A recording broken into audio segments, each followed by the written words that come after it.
한국 없어도 문제 없어. 일본으로 대체 가능하고. 국방부 회의실에서 누군가 단언했습니다. 3,500억 달러 요구. 거절할 수 없는 숫자라고 모두가 믿었죠. 백악관은 확신했습니다. 동맹국은 결국 수용한다고. 하지만 거절 발표 나흘 뒤 펜타곤에 폭탄이 터졌습니다. 해군 함정 112척 정비 차질. 전투기 부품 생산 3개월 내 중단 위기. 텅스텐 의존도 45%라는 숫자가 국방장관 책상에 올라왔습니다. 대체 방안은? 질문이 쏟아졌죠. 단기적으로는 없습니다. 냉정한 답변이 돌아왔습니다. 더 충격적인 건 LNG 운반선 건조 점유율 75%였습니다. 한국 조선소 없이는 미 해군 가동률 자체가 무너진다는 보고서. 25년간 쌓아온 압박 모델이 단 일주일 만에 산산조각 났습니다. 어떻게 이런 일이 가능했을까요? 숫자가 밝힌 충격적 진실, 지금 공개합니다. 워싱턴 K 스트리트 카페, 새벽 4시. 저 혼자였습니다. 25년간 수백 개 모델을 만들었죠. 동맹국은 압박하면 굽힌다는 공식. 그런데 속보 알림이 울렸습니다. 한국 정부, 미국 요구 전면 거부, 커피 잔이 손에서 미끄러질 뻔했습니다. 거절. 그게 가능합니까? 저는 데이비드 톰슨입니다. 영국 런던에서 태어나 워싱턴에 산 지 20년째죠. 안보와 방산 공급망을 분석하는 게 제 일입니다. 25년 경력, 국방부 자문, 케임브리지에서 박사를 땄습니다. 숫자와 모델을 믿었죠. 그게 제 무기였습니다. 3,500억 달러, 45일 납부, 백악관이 한국에 던진 숫자였습니다. 제 계산으론 합리적이었죠. 주한미군 방위비 분담금, 반도체 투자 유치, 안보 우산 비용, 다 더하면 나오는 액수였습니다. 한국은 받아들일 거라고 봤습니다. 선택의 여지가 없다고 생각했죠. 그런데 거절했습니다. 전면 거부. 화면을 다시 봤습니다. 오보가 아니었습니다. 한국 청와대 대변인이 직접 발표했다는 겁니까? 일방적 요구는 수용 불가.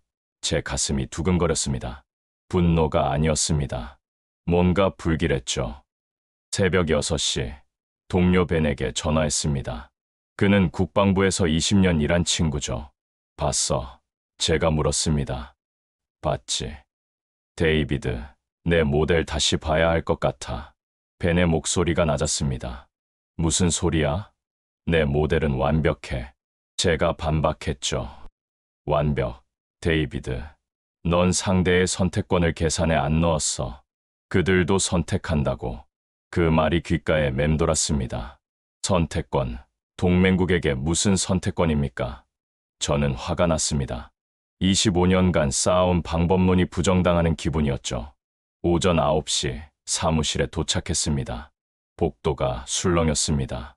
긴급 회의가 열린다는 겁니다. 10시에 국가안보회의 차관이 온다고 했죠. 회의실로 들어갔습니다. 공기가 무거웠습니다. 모두 굳은 표정이었죠. 차관이 들어왔습니다. 한국의 거절, 심각합니다. 더 강하게 압박해야 합니다. 주변에서 고개가 끄덕여졌습니다.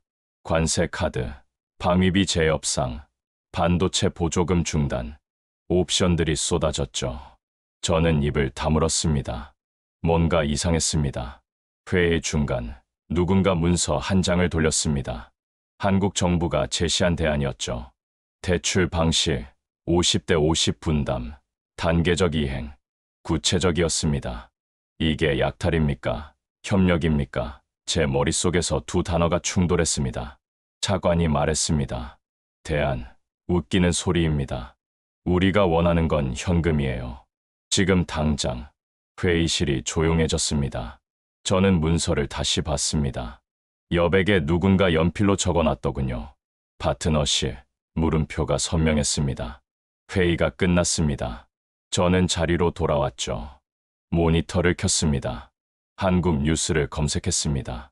강탈이 아니라 투자여야 한다. 한국 대변인의 말이었습니다. 강탈. 그 단어가 가슴에 박혔습니다. 퇴근길. 차 안에서 생각했습니다. 제 모델은 숫자만 봤습니다. 국가의 자존심은 계산 안 했죠. 상대의 선택권도 무시했습니다. 압박은 계산이었지만 균열은 인간에서 시작됐다는 걸 그때는 몰랐습니다. 집에 도착했습니다. 아내가 물었죠. 무슨 일 있어? 저는 고개를 저었습니다. 아니, 괜찮아. 하지만 괜찮지 않았습니다. 뭔가 틀렸습니다.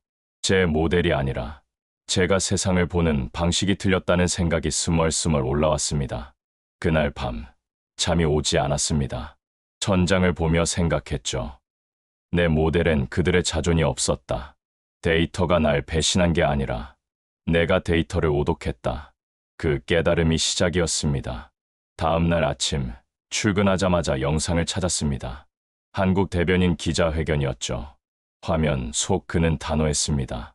이번 요구는 투자가 아니라 강탈입니다. 강탈. 그 단어가 또 나왔습니다. 제 얼굴이 화끈거렸죠. 우리가 강탈을 시도했다는 겁니까? 영상을 멈췄습니다. 되감기를 눌렀죠. 다시 들었습니다. 강탈입니다. 목소리가 떨리지 않았습니다. 분노도 아니었죠. 그냥 사실을 진술하는 톤이었습니다. 그게 더 무서웠습니다. 동료들은 비웃었습니다. 과장이야, 저건. 복도에서 누군가 말했죠. 좋아하는 거야. 결국 받아들일 거야. 하지만 저는 웃을 수 없었습니다. 그 단어가 계속 머릿속을 맴돌았죠. 강탈과 협력. 어디서 선이 그어집니까? 오후 3시 누군가 제 사무실 문을 두드렸습니다. 한국계 기자였죠. 한지윤. 워싱턴 포스트 소속이라고 했습니다. 30대 중반으로 보였습니다. 시간 좀 내주실 수 있으신가요? 저는 망설였습니다.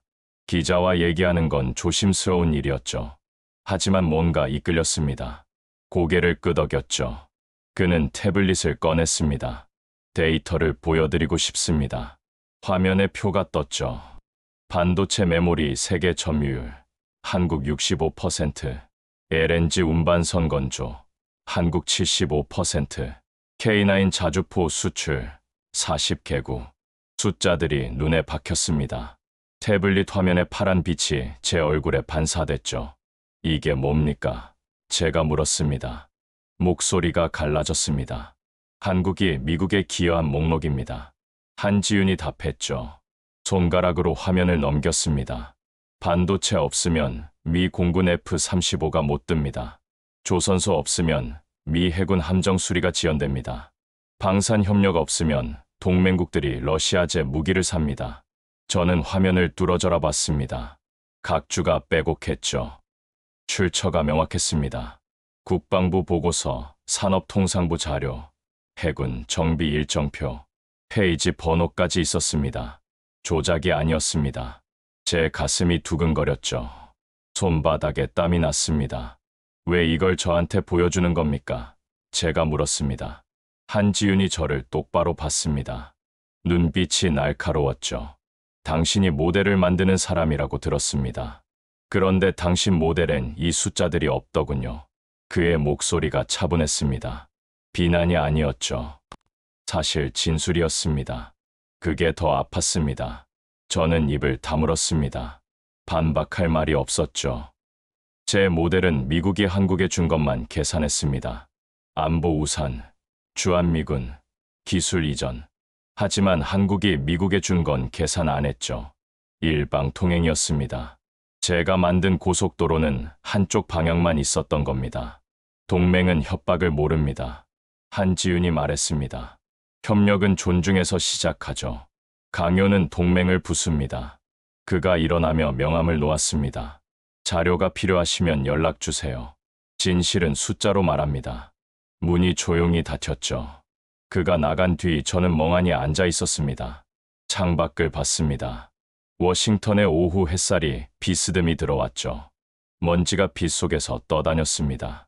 표의 각 셀마다 존중이 새겨져 있었습니다. 제가 무시한 숫자들, 제가 외면한 기여들, 수치심이 밀려왔죠. 저녁 9시, 저는 여전히 사무실에 있었습니다. 동료들은 다 퇴근했죠. 복도 불이 하나씩 꺼졌습니다. 저는 한지윤에게 이메일을 썼습니다. 자료를 보내주십시오. 제대로 보고 싶습니다. 제목란에 진실이라고 적었죠. 전송 버튼을 눌렀습니다. 손가락이 떨렸습니다. 자정이 넘어 답장이 왔습니다. 첨부 파일이 12개였습니다. 엑셀, PDF, 파워포인트, 타임스탬프가 찍혀 있었죠. 저는 하나씩 열었습니다. 조선소 납기 준수율 98%, 반도체 불량률 0.01%, 방산 수출 신뢰도 1위. 숫자들이 제 오만을 깼습니다. 메모장을 꺼냈습니다. 펜을 들었죠. 상호 존중이라고 적었습니다. 밑줄을 그었습니다. 2번, 3번. 펜 끝에 힘이 들어갔죠. 이게 제가 놓친 변수였습니다. 모델의 빈칸이었죠. 25년 경력의 빈칸이었습니다. 그날 밤집에 가며 생각했습니다. 저는 계산은 잘했지만 경청은 못했습니다. 숫자는 봤지만 의미는 안 봤죠. 동맹은 주고받는 겁니다. 일방이 아니라 쌍방이죠. 그걸 이제야 알았습니다. 새벽 카페에서 시작된 균열이 제 안에서 커지고 있었습니다. 사흘 뒤 펜타곤에서 연락이 왔습니다. 긴급 브리핑이라고 했죠. 주제는 한반도 전략 가치 재평가였습니다. 저는 차를 몰고 알링턴으로 향했습니다. 뭔가 큰 일이 터지고 있다는 걸 느꼈죠. 회의실엔 장성둘과 애널리스트 5명이 있었습니다. 공기가 무거웠습니다. 스크린에 지도가 떴죠.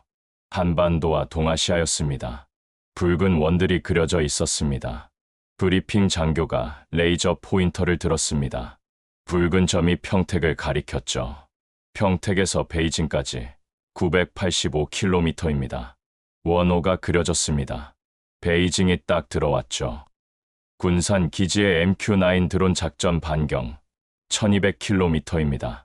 또 다른 원이 그려졌습니다. 중국 동부 해안 전체가 포함됐습니다. 제 등에 식은땀이 흘렀습니다. 지도 한 장이 내 세계를 접었다 펼쳤습니다. 이게 뭡니까? 주한미군이 단순히 한국만 방어하는 게 아니었습니까? 한국을 잃으면 어떻게 됩니까? 장성이 물었습니다. 슬라이드가 넘어갔죠. 시나리오 하나. 주한미군 철수시 대중 억지선이 오키나와까지 후퇴합니다. 거리가 2000km 늘어나죠. 일본 기지만으론 불충분합니다. 대만 방어가 사실상 불가능해집니다. 회의실이 조용했습니다. 시계 초침 소리만 들렸죠. 저는 숨을 참았습니다. 25년간 제가 놓친 게 이겁니까? 다음 슬라이드가 떴습니다. 한국군 전력 목록이었죠. K2 전차 2000여 대, K9 자주포 1000여 문, 이지스 구축함 3척, F-35 전투기 40여 대.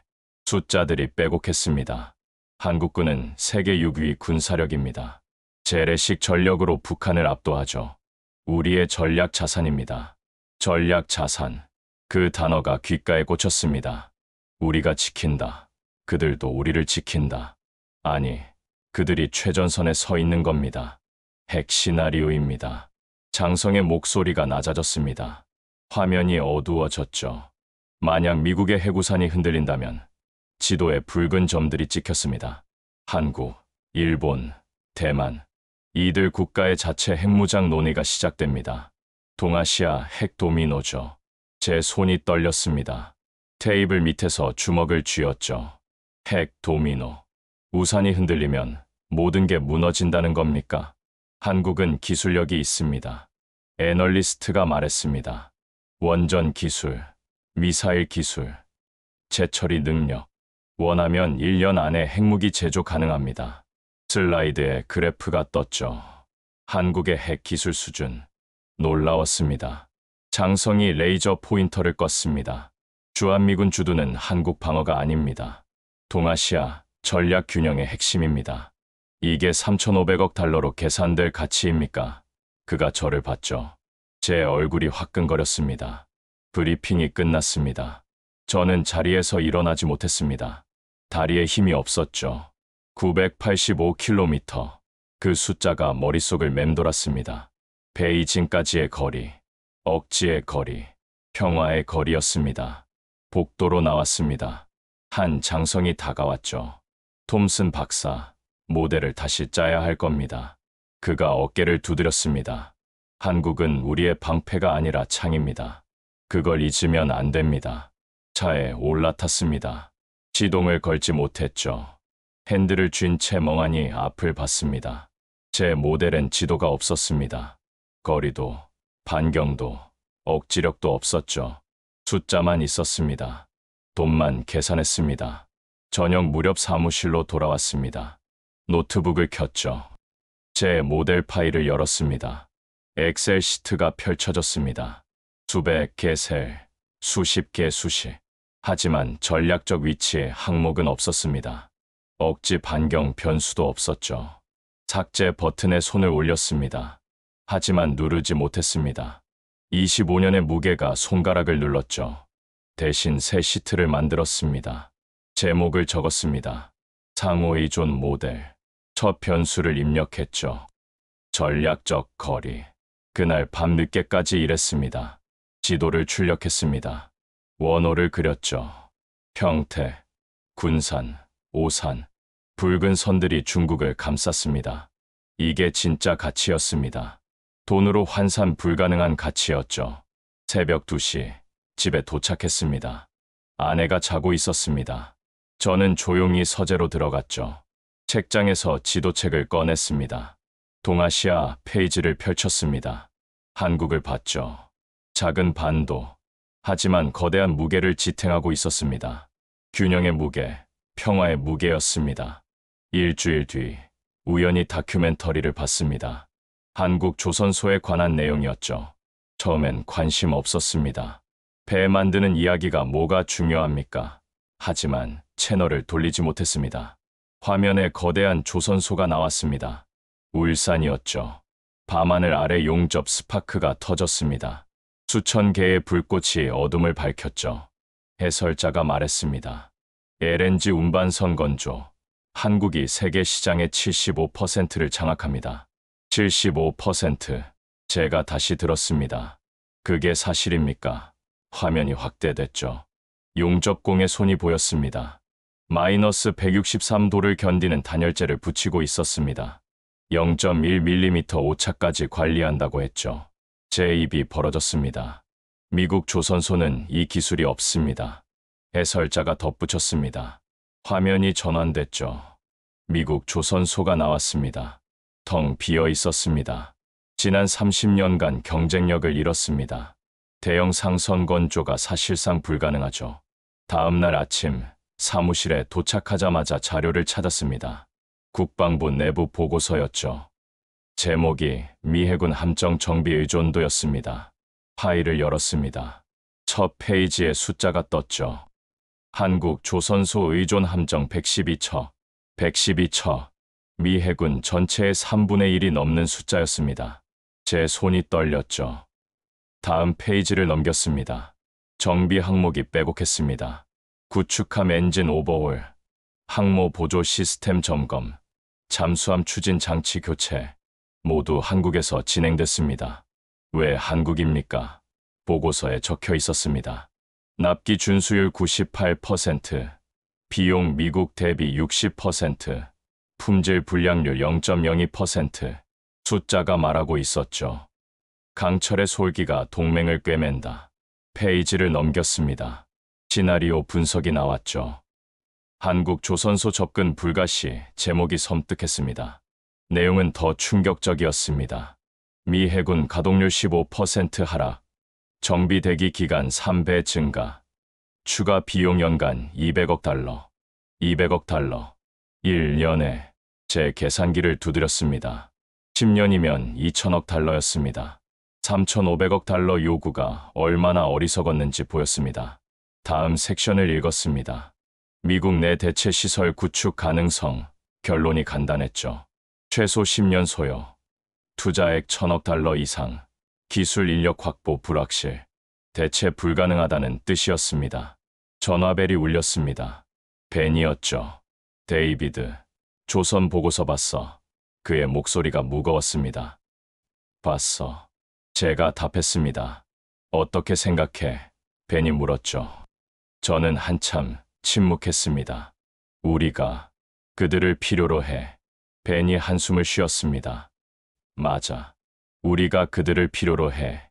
인정하기 싫지만 사실이야. 전화가 끊겼습니다. 저는 의자에 깊이 앉았죠. 점심시간, 식당에 갔습니다. 동료들이 모여 있었죠. 누군가 말했습니다. 한국 조선소 없으면 우리 함대 반이 항구에 묶인대. 다른 이가 답했습니다. 설마 그 정도야. 첫 번째 사람이 고개를 저었죠. 보고서 읽어봐. 충격적이야. 오후에 다시 보고서를 읽었습니다. 세부 사례가 나왔죠. 항모 시어도어 루스벨트호. 2019년 한국에서 대규모 정비를 받았습니다. 예정보다 2주 빨리 끝났죠. 미국에서 했다면 석 달 더 걸렸을 거라고 했습니다. 구축함 존 맥케인호. 2017년 싱가포르 근해에서 충돌 사고가 났죠. 한국으로 예인됐습니다. 6개월 만에 완전 복구됐습니다. 미국에서 수리 시 2년 소요 예상이라고 적혀 있었습니다. 그래프를 봤습니다. 한국 조선소 납기 준수율이 꺾은 선으로 그려져 있었죠. 거의 수평선이었습니다. 98%를 유지했습니다. 미국 조선소 그래프는 달랐죠. 들쭉날쭉했습니다. 평균 70%였습니다. 저는 펜을 들었습니다. 메모장에 적었죠. 자존심은 배를 못 고친다. 밑줄을 그었습니다. 25년간 제가 놓친 진실이었습니다. 저녁 무렵 창밖을 봤습니다. 워싱턴의 석양이 붉게 물들고 있었죠. 어딘가 바다에서 미 해군 함정이 항해하고 있을 겁니다. 그 배의 엔진, 추진축, 전자장비 어딘가에 한국 조선소의 손길이 닿아 있겠죠. 용접 스파크가 떠올랐습니다. 다큐에서 본 그 불꽃들, 수천 개의 스파크가 하나의 배를 만들고 그 배가 동맹을 지탱합니다. 강철의 솔기, 용접의 비드, 정밀의 미학, 그게 우리를 떠받치고 있었습니다. 집으로 가는 길 생각했습니다. 동맹은 말이 아니라 기술입니다. 약속이 아니라 납기입니다. 우월감이 아니라 상호 필요죠. 한국 조선소 없이 미 해군은 못 움직입니다. 그게 현실이었습니다. 이틀 뒤 기밀 문서 하나가 제 책상에 놓였습니다. 국가안보회의 내부 메모였죠. 제목을 보는 순간 숨이 막혔습니다. 한국 핵심 광물 수출 제한 가능성 검토. 손이 떨렸습니다.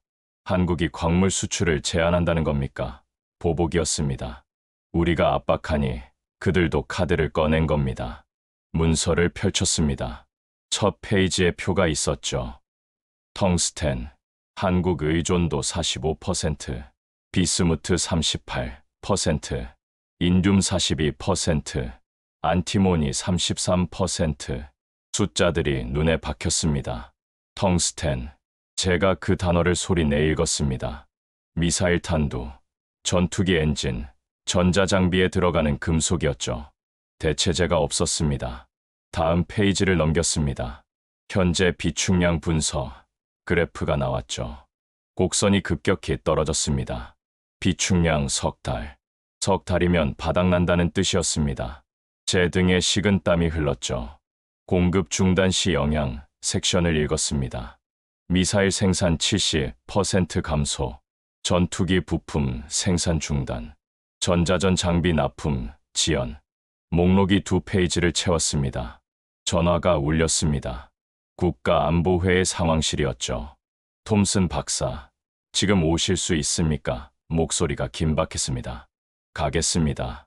30분 뒤 상황실에 도착했습니다. 공조 소리만 들렸죠. 6개 스크린의 차트가 떠 있었습니다. 모두 광물 관련이었습니다. 브리핑이 시작됐습니다. 한국이 움직이고 있습니다. 분석관이 말했죠. 의회에서 전략자원 수출통제법 개정안이 발의됐습니다. 통과 가능성 높습니다. 텅스텐부터 봅시다. 레이저 포인터가 파이 차트를 가리켰습니다. 한국 45%, 중국 40%, 기타 15%. 중국은 이미 수출 제한 중입니다. 한국마저 막으면 답은 명백했죠. 비축량은 누군가 물었습니다. 석 달입니다. 대답이 돌아왔죠. 석 달 뒤엔 침묵이 흘렀습니다. 국가안보의 색은 회색 금속의 광택이었습니다. 다음 차트가 떴습니다. 비용 추정 제목이었죠. 대체 공급처 확보 비용 1년에 $500억. 생산시설 구축 1,500억 달러. 기술 개발 미지수. 합계를 보는 순간 어지러웠습니다. 관세 시나리오는 어떻습니까? 차관이 물었습니다. 경제팀이 답했죠. 역효과입니다. 한국산 반도체에 관세를 매기면 우리 제조업 비용이 30% 상승합니다. 우리가 우리를 때리는 겁니다. 우린 벽을 밀다 벽에 부딪혔다. 압박은 여기까지였습니다. 더 밀면 무너지는 건 우리였습니다. 대안은 없습니까? 누군가 물었습니다. 단기적으론 없습니다. 중장기적으론 협상입니다. 협상. 그 단어가 무겁게 가라앉았습니다. 저는 손을 들었습니다. 압박을 멈춰야 합니다. 제가 말했습니다. 주변이 술렁였습니다. 3,500억 달러 요구를 철회하고 상호 존중 기반의 협상으로 전환해야 합니다. 그건 항복 아닙니까? 누군가 반발했습니다. 저는 고개를 저었죠.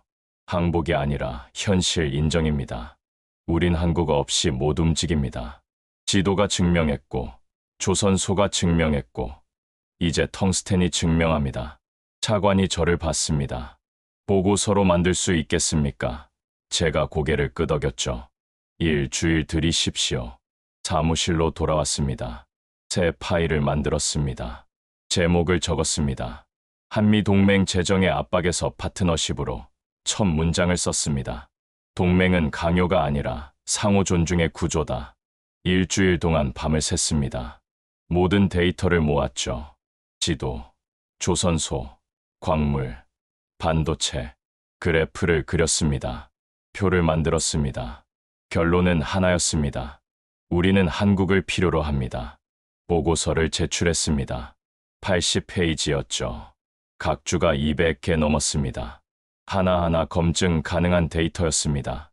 전송 버튼을 누르는 순간 제 25년 경력이 바뀌는 걸 느꼈습니다. 받아들여지지 않아도 상관없었습니다. 진실을 말하는 게 제 일이었죠. 숫자가 진실을 증명했고 이제 결정은 그들의 몫이었습니다. 그날 밤 집으로 가며 생각했습니다. 텅스텐 한 조각이 제국의 오만을 깼습니다.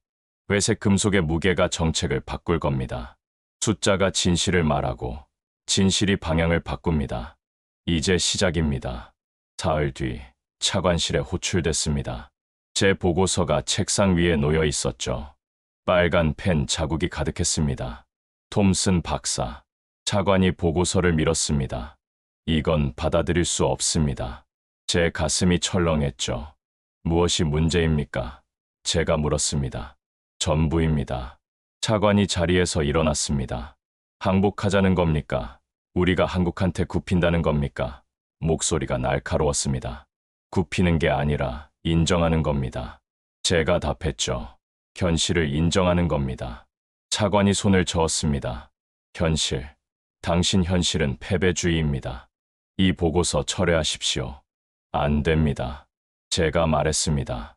차관의 얼굴이 굳었죠. 뭐라고요? 저는 다시 말했습니다. 철회 안 합니다. 숫자가 틀렸습니까? 데이터가 조작됐습니까? 모두 사실입니다. 사실이 문제가 아닙니다. 차관이 책상을 쳤습니다. 정책 방향이 문제입니다. 우린 압박을 계속합니다. 당신 보고서는 묻힙니다. 회의가 끝났습니다. 복도로 나왔습니다. 손이 떨렸죠. 25년을 이렇게 끝낼 순 없었습니다. 사무실로 돌아왔습니다. 노트북을 켰습니다. 보고서를 다시 열었습니다. 기밀 부분을 지웠죠. 공개 데이터만 남겼습니다. 국방부 공식 발표, 산업 통계, 언론 보도, 모두 합법적인 자료였습니다. 새 파일로 저장했죠. 저녁 6시 한지윤에게 전화했습니다. 만날 수 있습니까? 목소리가 떨렸습니다. 지금 갈 수 있습니다. 그가 답했죠. 1시간 뒤 조용한 카페에서 만났습니다. 저는 USB 드라이브를 건넸습니다. 공개 자료만 있습니다. 모두 확인 가능합니다. 한지윤이 받았죠. 왜 이러십니까? 침묵의 비용이 발설의 대가보다 컸습니다. 제가 말했습니다. 진실은 누군가 말해야 합니다. 한지윤이 고개를 끄덕였습니다. 보호할 수 있는 건 보호하겠습니다. 이틀 뒤 워싱턴 포스트 일면에 기사가 떴습니다. 미 안보, 한국 의존도 심각, 제목이 굵었죠. 제 데이터가 그래프로 실렸습니다. 텅스텐, 조선소, 반도체, 숫자들이 말하고 있었습니다. 정오, 제 전화가 울렸습니다. 인사과였죠. 톰슨 박사, 오후 2시에 면담이 있습니다. 알고 있었습니다. 각오했죠. 면담실에 들어갔습니다. 3명이 앉아 있었습니다. 보고서 유출 건입니다. 한 사람이 말했죠. 공개 자료였습니다. 제가 답했습니다. 법 위반이 아닙니다. 법 위반은 아니지만 충성도 문제입니다. 다른 사람이 말했습니다. 선택하십시오. 사과 발표와 복귀, 아니면 사표. 저는 잠시 생각했습니다. 사실 이미 결정했었죠. 사표 쓰겠습니다. 제가 말했습니다. 종이를 건네받았습니다. 펜을 들었죠. 서명란에 이름을 적었습니다. 펜 끝이 종이를 긋는 소리가 또렷했습니다. 25년이 한 줄로 끝났습니다. 사무실로 돌아왔습니다. 짐을 쌌죠. 책 몇 권, 사진 액자, 메모장, 상자가 가벼웠습니다. 동료들이 고개를 숙였습니다. 벤이 다가왔죠. 잘했어, 데이비드. 그가 어깨를 두드렸습니다. 주차장으로 걸어가며 휴대폰을 봤습니다. 소셜미디어가 뜨겁게 달아올랐죠. 기사가 공유되고 있었습니다. 한국 없인 미 안보 불가, 댓글들이 쏟아졌습니다. 의회에서도 움직임이 있었습니다. 스윙 스테이트 의원들이 질문했죠. 한국 압박이 우리 일자리를 위협하는 거 아닙니까? 지역 공장들이 목소리를 냈습니다. 반도체 가격 오르면 우리가 망합니다. 저녁 뉴스에서 백악관 브리핑이 나왔습니다. 대변인이 말했죠. 한국과의 협상 방식을 재검토 중입니다. 재검토. 그 단어가 귀에 꽂혔습니다. 집에 도착했습니다. 아내가 기다리고 있었죠. 뉴스 봤어. 그녀가 말했습니다. 괜찮아. 저는 고개를 끄덕였습니다. 괜찮아. 오히려 홀가분해. 그날 밤 창밖을 봤습니다. 워싱턴의 불빛이 반짝였죠. 어딘가에서 정책이 바뀌고 있을 겁니다. 진실은 익명으로도 움직인다. 제 이름이 지워져도 숫자는 남습니다. 그걸로 충분했습니다. 나는 진실 편이다. 그게 제 마지막 선택이었습니다. 한 달이 흘렀습니다. 저는 독립 싱크탱크에서 새 프로젝트를 시작했죠. 동맹 재정의 연구였습니다. 조용히 일했습니다. 어느 날 오후 텔레비전에서 속보가 나왔습니다. 백악관 브리핑이었죠. 저는 리모컨을 놓고 화면을 봤습니다. 대변인이 단상에 섰습니다. 대통령은 한국과의 새로운 협력 프레임워크를 발표합니다. 상호오해에 기반한 재협상을 시작합니다. 상호오해. 그 단어를 듣는 순간 제 눈이 뜨거워졌습니다. 3,500억 달러 일방 요구는 철회합니다. 대변인이 계속 말했죠. 대신 양국이 함께 투자 방안을 논의합니다. 동맹은 강요가 아니라 파트너십입니다. 파트너십. 외교는 문장 하나로 시대를 갈라놓는다. 브리핑룸 조명이 하얗게 빛났습니다. 기자들의 카메라 셔터 소리가 터졌죠. 스테노그래퍼가 쉴 새 없이 키보드를 두드렸습니다. 역사가 타이핑되고 있었습니다. 벤에게서 문자가 왔습니다. 봤어? 내가 해냈어. 저는 답장하지 않았습니다. 답할 말이 없었죠. 눈물이 나오려 했습니다. 일주일 뒤 의회 청문회가 열렸습니다. 국방부 차관보가 증언했죠. 조선소 의존도, 광물 의존도, 반도체 의존도 모두 전략적 현실입니다. 숫자가 의사당을 채웠습니다. 대체 방안은 없습니까? 의원이 물었습니다. 단기적으로는 없습니다. 차관보가 답했죠. 장기적으로도 비용이 막대합니다. 협력이 최선입니다. 협력. 그 단어가 의사록에 남았습니다. 다음 증인이 나왔습니다. 해군 제독이었죠. 한국 조선소 없이 작전 가동률 유지가 불가능합니다. 그가 단호히 말했습니다. 이건 선택의 문제가 아닙니다. 필수입니다. 서울에서 반응이 왔습니다. 한국 외교부 장관이 브리핑을 열었죠. 미국의 결정을 환영합니다. 동등한 파트너십으로 나아가겠습니다. 환영. 거절이 아니라 환영이었습니다. 저는 컴퓨터를 켰습니다. 새 논문을 쓰기 시작했죠. 제목을 정했습니다. 압박에서 파트너십으로 동맹 구조의 재설계. 첫 문장을 적었습니다. 동맹은 계산이 아니라 신뢰다. 한 달 동안 집중했습니다. 데이터를 정리했죠. 사례를 분석했습니다. 새 모델을 만들었습니다. 이번엔 상대의 선택권이 들어갔습니다. 존중이 변수로 들어갔죠. 논문이 완성됐습니다. 60페이지였습니다. 동료들이 검토했죠. 출판하십시오. 그들이 말했습니다. 정책 커뮤니티가 이걸 봐야 합니다. 저널에 투고했습니다. 한 달 뒤 답이 왔죠. 게재 승인, 제 손이 떨렸습니다. 25년 만에 가장 중요한 논문이었습니다. 출판 후 반응이 뜨거웠습니다. 싱크탱크들이 세미나를 열었죠. 대학에서 강연 요청이 왔습니다. 정책입안자들이 논문을 인용했습니다. 한지윤이 전화했습니다. 축하합니다. 그가 말했죠. 당신이 물꼬를 텄습니다. 저는 웃었습니다. 우리가 함께 텄죠. 여론도 변했습니다. 처음엔 약하다는 비난이 있었죠. 하지만 숫자를 보자 달라졌습니다. 현명하다로 바뀌었습니다. 우리가 한국을 필요로 한다는 인식이 퍼졌습니다. 저녁 뉴스에서 토론이 나왔습니다. 동맹은 일방이 아니라 쌍방입니다. 패널이 말했죠. 한국은 파트너입니다. 또 다른 패널이 덧붙였습니다. 프레임이 바뀌고 있었습니다. 싱크탱크 사무실 창가에 섰습니다. 워싱턴의 저녁 하늘이 보였죠. 석양이 포토맥강을 물들이고 있었습니다. 우린 드디어 올바른 어깨를 나란히 했다. 벤이 사무실에 들어왔습니다. 커피 한 잔 어때? 그가 물었죠. 저는 고개를 끄덕였습니다. 함께 나갔습니다. 카페에 앉았습니다. 벤이 말했죠. 내가 옳았어. 처음부터. 저는 고개를 저었습니다. 아니야. 난 늦게 깨달았어. 그래도 깨달았으니 다행이지. 이제 뭐 할 거야? 벤이 물었습니다. 저는 커피를 한 모금 마셨죠. 계속 쓸 겁니다. 동맹에 대해, 존중에 대해 아직 할 말이 많아요. 그날 밤 집에 돌아왔습니다. 노트북을 열었죠. 새 파일을 만들었습니다. 제목을 적었습니다. 신뢰의 경제학 동맹의 미래, 타이핑을 시작했습니다. 세상이 바뀌고 있었습니다. 천천히, 하지만 확실하게. 숫자가 정책을 바꿨고, 정책이 인식을 바꿨습니다. 저는 그 변화의 작은 부분이었죠. 그걸로 충분했습니다. 6개월 뒤, 서울에 갔습니다. 한미 동맹 포럼이 열렸죠.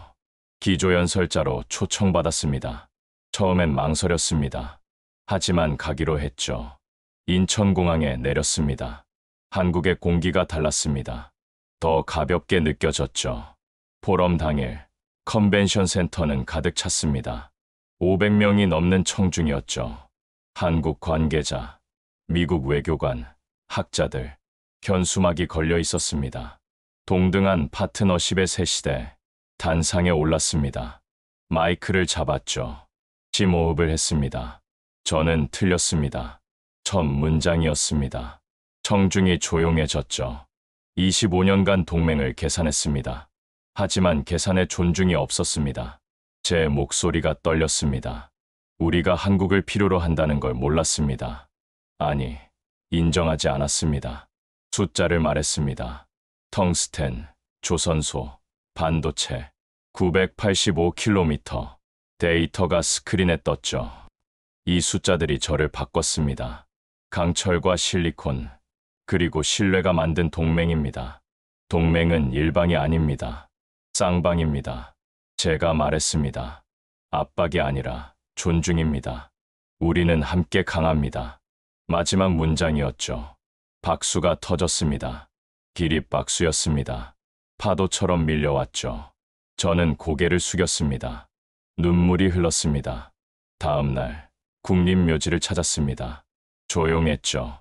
한국전 참전 미군 묘역이었습니다. 비석들이 줄지어 서 있었습니다. 한 묘비 앞에 무릎을 꿇었습니다. 이름을 읽었죠. 제임스 카터, 1951, 꽃을 놓았습니다. 이제 이해합니다. 제가 속삭였습니다. 당신들이 지킨 게 뭔지 이제 압니다. 바람이 불었습니다. 나무 잎이 흔들렸죠. 편견을 묻는 기분이었습니다. 오만을 장려하는 느낌이었습니다. 일주일 뒤 워싱턴으로 돌아왔습니다. 백악관에서 발표가 있었죠. 한미 공동경제안보위원회 출범 제도화됐습니다. 일회성이 아니었죠. 구조가 됐습니다. 위원회 첫 회의에 옵저버로 참석했습니다. 양국 대표들이 마주 앉았죠. 동등한 높이의 테이블이었습니다. 투자, 기술, 공급망을 논의했습니다. 명령이 아니라 협의였습니다. 50대 50으로 갑니다. 미국 대표가 말했습니다. 공정한 분담입니다. 한국 대표가 답했죠. 악수가 이어졌습니다. 숫자가 말을 멈추자 존중이 말을 이었다. 봄이 왔습니다. 워싱턴의 벚꽃이 폈죠. 타이달 베이슨을 걸었습니다. 핑크빛 꽃이 피 바람에 흩날렸습니다. 한국에서 온 벚나무였습니다. 100년 전 선물이었죠. 꽃잎 하나가 제 손에 떨어졌습니다. 가벼웠습니다. 조용한 성숙의 메타포였죠. 동맹도 이렇게 익어갑니다. 시끄럽지 않게, 천천히, 확실하게. 사무실로 돌아왔습니다. 창밖을 봤죠. 포토맥 강이 햇빛에 반짝였습니다. 제 논문이 책상 위에 놓여 있었습니다. 동료가 놓고 간 메모가 있었죠. 정책이 바뀌고 있습니다. 당신 덕분입니다. 저는 고개를 저었습니다. 제 덕이 아니었습니다. 숫자의 덕이었죠. 진실의 덕이었습니다. 저는 그저 듣고 말했을 뿐입니다. 저녁 무렵 벤과 통화했습니다. 어때, 서울은? 그가 물었죠. 아름다웠어. 제가 답했습니다. 사람들도, 도시도, 그리고 깨달음도. 무슨 깨달음? 벤이 물었습니다. 저는 창밖을 봤죠. 조용한 나라가 세상을 떠받친다는 것. 우리가 그걸 이제야 안다는 것. 밤이 깊었습니다. 노트북을 열었죠. 새 프로젝트를 시작했습니다. 제목은 조용한 동맹의 힘이었습니다. 타이핑을 시작했습니다. 나는 오래 믿었던 모델을 버리고 상대의 선택권을 모델에 넣었습니다. 그 순간 모든 수치가 새롭게 읽혔죠. 한국은 조용히 세계의 무게를 떠받치고 있었습니다. 강철의 용접 비드, 텅스텐의 광택, 반도체의 미세한 선폭이 내 오만을 깼습니다. 동맹은 강요가 아니라 존중의 구조입니다. 이제 나는 말합니다. 우리는 한국을 필요로 합니다. 그리고 그 사실을 인정하는 순간, 비로소 우리는 더 강해집니다.